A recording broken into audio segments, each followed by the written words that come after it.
Did you know that since 2019, viewership for the NBA Finals has dropped 30%, World Series viewership has dropped 16.6%, but Super Bowl viewership has grown by 14%?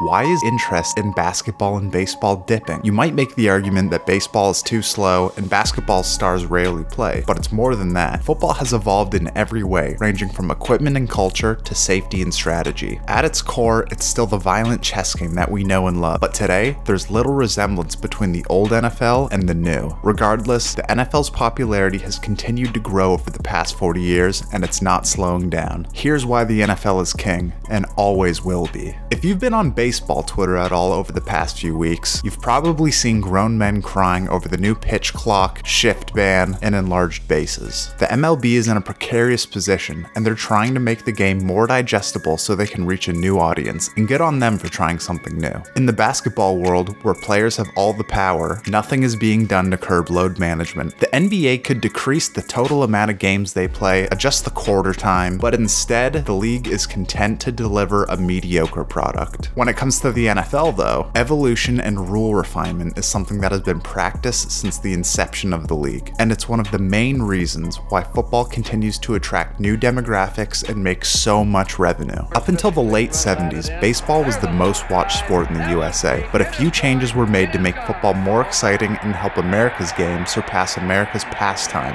in popularity. In 1977, teams were scoring just an average of 17.2 points per game. Denver 7, St. Louis nothing. Hardly a thing of beauty. This was mostly due to one man, Mel Blount. In 1978, the Mel Blount rule was put into effect. From here on out, DBs were only allowed to make contact within 5 yards of the line of scrimmage, whereas in previous seasons, you could essentially eliminate a receiver by assaulting him as he ran his route. The change altered how defenses were played and allowed offenses to open up the passing game. Just a year after the rule was put into effect, the average receiving yards per game for league leaders jumped by 10 yards. For passers, the same trend occurred, and 2 years later, the top quarterbacks in the league threw for an average of 50 yards more per game. I'm sure there were angry fans screaming about how the game was becoming soft and sliding in favor of offenses. But when we look back now, 40 plus years later, it seems ridiculous that defensive backs were ever allowed to play the way Mel Blount did. And if this change had not been made, would we have ever gotten a great cover corner like Deion Sanders? Around the same time, the Deacon Jones rule was put into effect as well, which forbade D linemen from hitting O linemen in the head when pass rushing. Looking back, this was the first evolutionary step in turning pass rushers from clunky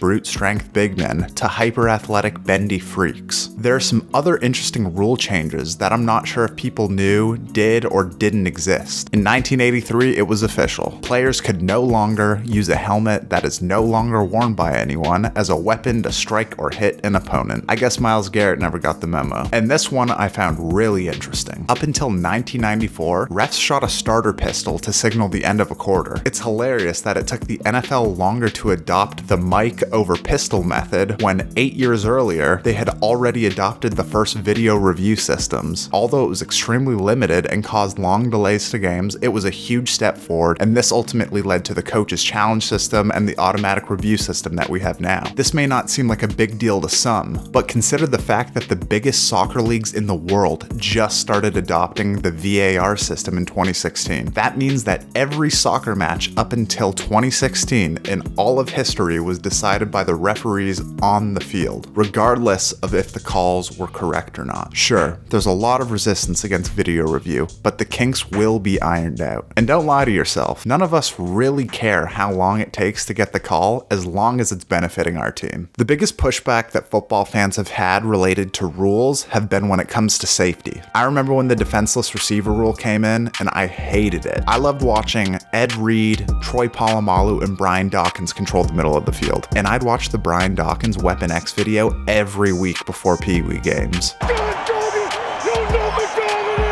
Needless to say, those guys define my childhood. I do think that refs get that call wrong a lot. But at its core, sparing players traumatic brain injuries is probably for the best. You can argue that this is what they signed up for, and this is why they make millions. But there are real people on the other side of that screen. And the care that these players get after their short careers is not always sufficient to handle the effects of CTE that we still don't quite understand yet. In 2022, we still had coaches and medical staff rushing Tua back into games where he was clearly traumatically concussed, and now he'll have to live with whatever side effects come with that decision. Yes, he and other players want to continue to play, but sometimes interventions need to be had. There have been less controversial safety tweaks that, again, looking back, you wonder why those things were ever even allowed. These include a ban on hitting quarterbacks below the knees, blindside blocks, and horse collar tackles, which as a former football player, I agree with. These can have season or career-ending implications. The way games are decided have also been altered multiple times, and it seems that the NFL has finally created a fair overtime method. The Bills had to suffer in order for the right moves to be made, but the fact that the change was put in place the very next season is a testament to the NFL's conviction of evolving the game for fan enjoyment and equity between teams. And that's what fans of baseball should try to keep in mind. There's a portion of the sports world that still clings to the past. They miss the old days when a free safety could lead with the forearm right through an unsuspecting receiver's face and knock them unconscious. But the reality is that rule changes spark innovation, improve technique, and make games more digestible for the masses. Sure, you can be resistant to change, but imagine if the NBA never changed the key or added the three-point line.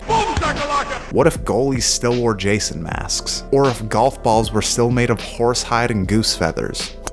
Imagine if we never had the abandoned and absurd tuck rule, which launched Tom Brady into becoming the GOAT. We look back and know that the tuck rule was ridiculous, but it still holds an important place in league history. To all you baseball fans worried about the pitch clock ruining the game, rules can always be repealed. The NFL has done it forever, and that is why they have remained #1 since the late 70s. They make bold decisions and retract them when they clearly aren't working. The NFL still has some kinks to work out. We still don't know what a catch really is. And don't even get me started on this idea that pass rushers now need to let a quarterback down like they're putting a newborn baby to bed whenever they sack them. These rules will have to be amended to some degree. But also, players will find a way to adjust, and the sport will continue to improve. The NFL has been on the forefront of change throughout its life, and it will continue to grow because of that characteristic. Its constant tweaking and refinement is the reason why it's the king of sports in America and why it will continue to be for the foreseeable future. I sincerely hope that my second favorite sport can follow suit and return to the glory that it once had. For baseball fans who are worried about the integrity of the game this upcoming season, and all sports fans who can't move on from the past, I leave you with this quote. I cannot say whether things will get better if we change.